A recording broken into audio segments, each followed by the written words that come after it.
तो गाइस यहाँ से शुरू होने वाला है सुजाकुटम, जिसमें 3 फाइट होने वाला है और मैं इसे एक्सप्लेन करने वाला हूँ। और इस वीडियो में होंगलिंग सुजाकुटम में एंटर करेगा और वहाँ पे उसको बहुत सारी चीज सप्रेस करने लगेगा, खासकर एक बंदा जो क्या चीज़ है होंगलिंग को भी नहीं पता होगा, लेकिन वो तुम्हें इस वीडियो के अंदर पता चलेगा। तो बिना टाइम वेस्ट के चलो वीडियो स्टार्ट करते हैं। जैसा कि हमने लास्ट एपिसोड के अंदर देखा था, जो कुजी ने कल्टिवेशन प्लेनेट हार्ट को डिस्ट्रॉय कर दिया था और कल्टिवेशन प्लेनेट हार्ट धीरे धीरे डिस्ट्रॉय रहता है। बहुत सारे कल्टिवेटर अपने सोल का पीस निकालने के लिए सुजाकुटम के अंदर आया था। तो अब आगे वीडियो का स्टार्ट में होंगलिंग सुजाकुटम के अंदर एंटर हो जाता है। वहाँ पे जैसे एंटर हुआ स्काई पूरा डार्क हो गया और ब्लैक गैस नीचे से जाके स्काई के अंदर मिल रहा था और स्काई पूरा रेनबो कलर का था। उसके बाद होंगलिंग थोड़ा आगे जाता है, बड़े बड़े स्पॉटर हवा के अंदर ओपन हो रहा था। उसके बाद होंगलिंग आगे की तरफ देखता कहता है सितुनन ने बोला था कि सुजाकुटम में 2 सेक्शन में डिवाइड किया था, इनर सेक्शन और आउटर सेक्शन। इनर सेक्शन के मिडिल में सुजाकुटम में प्लेनेट क्रिस्टल होगा और उसके अंदर ही मुझे मेरा सोल मिलेगा। उसके बाद होंगलिंग कहता है सितुनन ने इस जगह के बारे में जैसा डिस्क्राइब किया था ये उससे बहुत अलग है, मेरा डिफेंस आउटर रिलम को कवर नहीं कर पा रहा है। ये कहने के बाद वो उड़ते हुए आगे चला जाता है और होंगलिंग को 5000 किलोमीटर के अंदर कोई भी फील नहीं होता, इसीलिए उसको पता चल गया था सभी बंदे को अलग अलग प्लेस के अंदर फेंका गया था। उसके बाद होंगलिंग वहाँ से जैसे ही गया नीचे से 2 बड़े बड़े ग्रीन हाउस होंगलिंग को ही देख रहा था।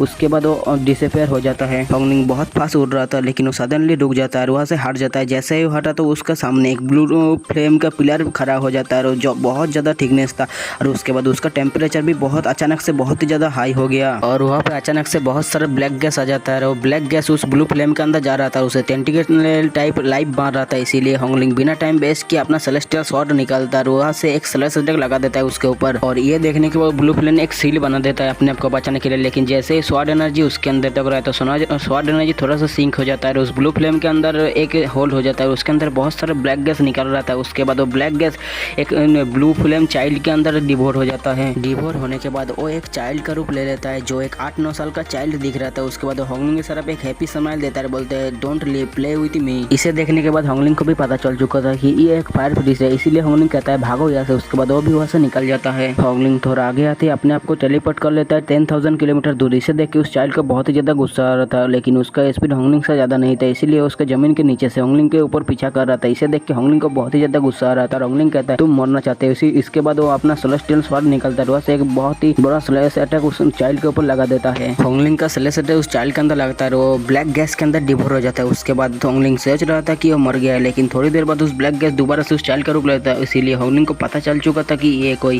फायर स्पिरिट नहीं है, ये किसी का लाइफ फॉर्म है। इसीलिए होंगलिंग वहाँ से फाइट नहीं करता, वहाँ से टेलीपोर्ट होकर भाग जाता है। भागने के बाद होंगलिंग वहाँ पे घूम ही रहा था लेकिन उसका लाइफ फॉर्म उसे कहीं पे देखने के लिए मिल रहा था। होंगलिंग वहाँ पे 3 दिन से इनर पार्ट का एंट्रेंस को ढूंढने का ट्राई कर रहा था। उसके बाद वो आगे जा ही रहा था तो देखते सामने से एक मेल और एक फीमेल कल्टिवेटर उसी की तरफ आ रहा था। जैसे मेल और फीमेल कल्टिवेटर होंगलिंग को देखता है तो लोग अलर्ट हो जाता है।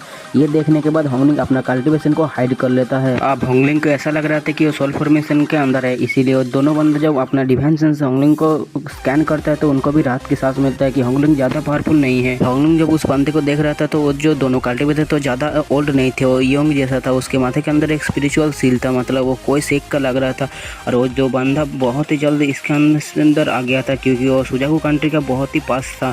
और होंगलिंग को देख के वो कल्टिवेटर बोलता है हेलो कल्टिवेटर, लग रहा है अभी सोल फॉर्मेशन में अचीव किया है। ये सुनने के बाद होंगलिंग हाँ में जवाब देता है। उस कल्टिवेटर का नाम मुरांगयुंग था। मुरांगयुंग कहता है हमें एक टीम बना लेना चाहिए क्योंकि हम अकेले रहे तो बहुत ही ज़्यादा खतरा है, हमें टीम बनाने के बाद एक साथ काम करें तो हमें सोल फॉर्मेशन बहुत ही जल्द मिल सकता है।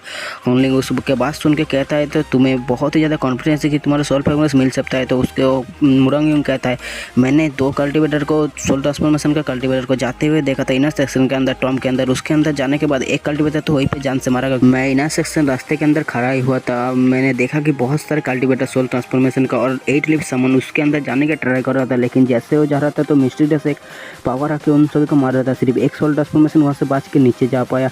तो कल्टिवेटर तुम यदि मेरे साथ टीम करो तो हम दोनों अक्सर जाके उसके अंदर जा सकता है। इसे कहने के बाद होंगलिंग वहाँ पे बात नहीं करता, उन दोनों के बाद आगे बढ़ ही रहा था। होंगलिंग आगे बढ़ ही रहा था तो देखा कि सामने की तरफ से कल्टिवेटर उसी की तरफ आ रहा था जिसके पीछे एक लाइटिंग जैसा चीज पड़ा होता है होंगलिंग के पास। जैसे ही कल्टिवेटर आता है उसे पता चल चुका था होंगलिंग सोल ट्रांसफॉर्मेशन का अंदर है। इसीलिए वो कल्टिवेटर कहता है देखो दोस्त, हमें दोनों को मिलकर काम करना पड़ेगा क्योंकि हमें अकेले मिले तो उस लाइटिंग को हरा नहीं सकता।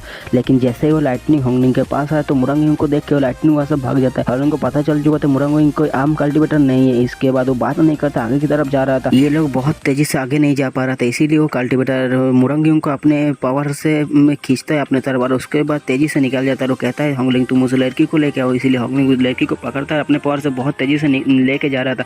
वो लोग 2 दिन तक अपने ऐसे ही ट्रेवल करता रहा। उसके बाद वो जैसे ही उस इनर सेक्शन के ट्रॉम के अंदर जाने के लिए एंट्रेंस के अंदर आया तो वहाँ पे से बहुत सारे ब्लैक गैस निकल रहा था। हॉगलिंग जैसे ही आगे की तरफ जा रहा था ब्लैक गैस और भी ज़्यादा डेंस होते जा रहा था। इसीलिए हॉगलिंग अपना स्पिरिचुअल फोकस से 1 बिलियन सोल प्लग निकालता है, हवा के अंदर डाल देता है। उसका लड़की भी उसे कुछ देख नहीं पाता क्योंकि उसका कल्टीवेशन उतना ज़्यादा हाई नहीं था।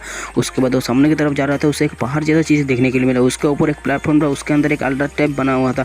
हॉगलिंग जैसे उस अल्ट्रा के सामने पहुंच रहा था तो बहुत ज़्यादा ब्लड का स्मेल आ रहा था। हॉगलिंग जितना आगे जा रहा था ब्लड का स्मेल उतना ही ज़्यादा तेज होते जा रहा था और हॉगलिंग थोड़ी देर बाद उस अल्ट्रा का सामने आ जाता। तो अगले एपिसोड के अंदर हॉगलिंग उस अल्ट्रा के अंदर जाने वाला है। तो इस एपिसोड में बात इतना ही। तो उम्मीद करता हूँ आपको ये एपिसोड अच्छा लगा हो तो लाइक कर देना। मैं मिलता हूँ उसके किसी नेक्स्ट एपिसोड में, तब तक के लिए बाय बाय।